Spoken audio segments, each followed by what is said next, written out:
Student relationship, वास्तव में इस पर मेरी चिंता व्यक्त हुई थी कि वो हमारे स्कूल सिस्टम में कैसे हो।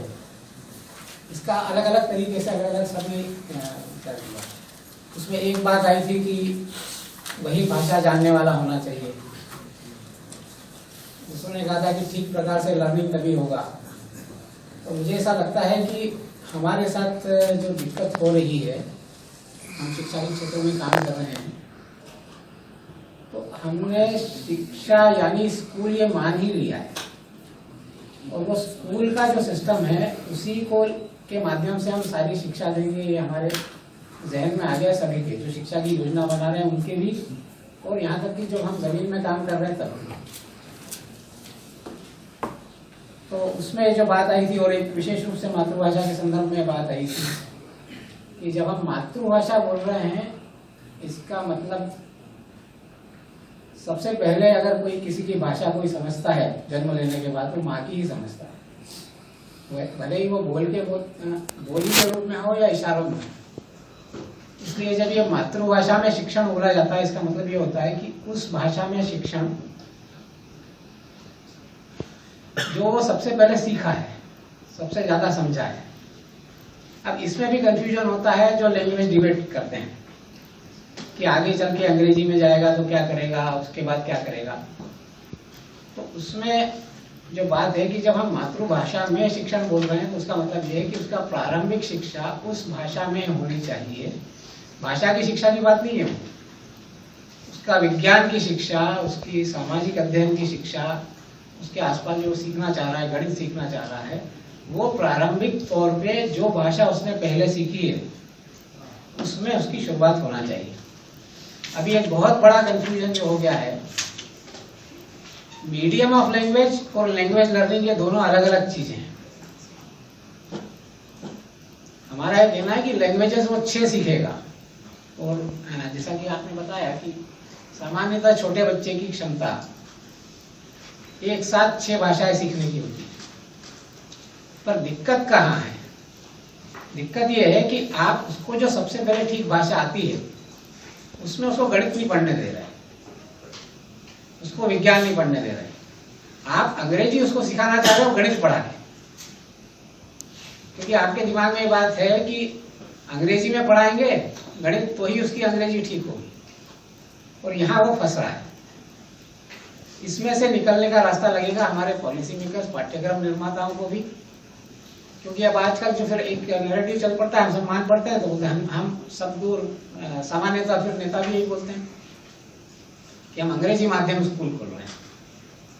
और खास बात यह है कि हम जो पेरेंट्स हैं और हम जो काम करने वाले हैं, हम भी बहुत एकदम से प्रभावित हो जाते हैं कि अरे वाह, हमारे बच्चों का स्टैंडर्ड बढ़ जाएगा, अंग्रेजी माध्यम में पढ़ेंगे। ये एक दिक्कत है, इसमें से हमें निकलना पड़ेगा। इस बात को समझना पड़ेगा कि विषय का ज्ञान वो उस भाषा में ले जो उसको बहुत अच्छे से आती है, और उसके साथ वो 4 भाषाएं और सीखे।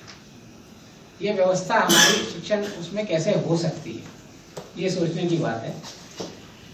और इसी के कारण जो फिर क्या होता है कि 2 प्रकार की बातें आती है कि लोग उन देशों में ज्यादा अच्छा शिक्षण हो रहा है जहाँ उनकी भाषा में हो रहा है, अंग्रेजी और हिंदी, और इसके बारे में बहस होती है। वो बहस होने का कारण ये हो रहा है कि हम उस बात को नहीं समझ पा रहे हैं कि वो सीखने की उसकी जो प्रक्रिया है, गणित के प्रारंभिक सिद्धांत, वो कैसे पढ़े।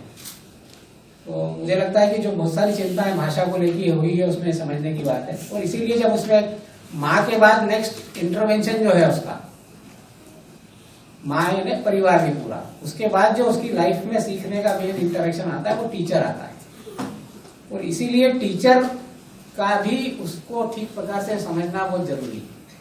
और ये चिंता ठीक है, और एनईपी में बहुत स्वागत योग्य बात है कि उन्होंने इस बात की चिंता शुरू की है कि प्राइमरी स्कूल का शिक्षक वहाँ की बोली भाषा समझने वाला होना बहुत आवश्यक है।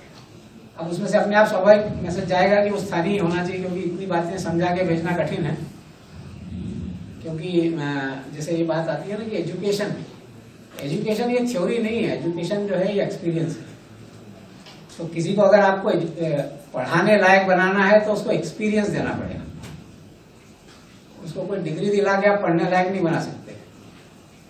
फाइनली उसको अगर पढ़ाना है तो उसको एक्सपीरियंस चाहिए। तो वो भी प्रावधान, मुझे ऐसा लग रहा है कि एनईपी में ये सारी गुंजाइशें हैं, पर ये होगा कैसे? क्योंकि जो योजनाकार हैं हम लोग सब हैं, हमें उसमें ज्यादा एफर्ट लेना पड़ेगा, हमें उस आउट ऑफ द बॉक्स जाना पड़ेगा, कैसे हम उसको ठीक करें। और उसमें इस प्रकार का जो संवाद है, इसकी आवश्यकता है। इस संवाद में और नीचे जाने की आवश्यकता है कि हमें सीधे समाज में से भी संवाद स्थापित करना पड़ेगा। जैसे हम जो अच्छे काम करने वाले हैं, हमको लगता है कि हम बहुत अच्छा कर रहे हैं। एक जनजाति के मन की बात करूं मैं, तो जनजाति को मोटिवेट कर रहे हैं कि तुम बड़ा आदमी बनोगे, हम पढ़ाएंगे तुमको, तुम बड़ा आदमी बनोगे। किसी ने जनजाति के आदमी से पूछा कि बड़ा बनना चाहता है क्या? सामान्य जनजाति के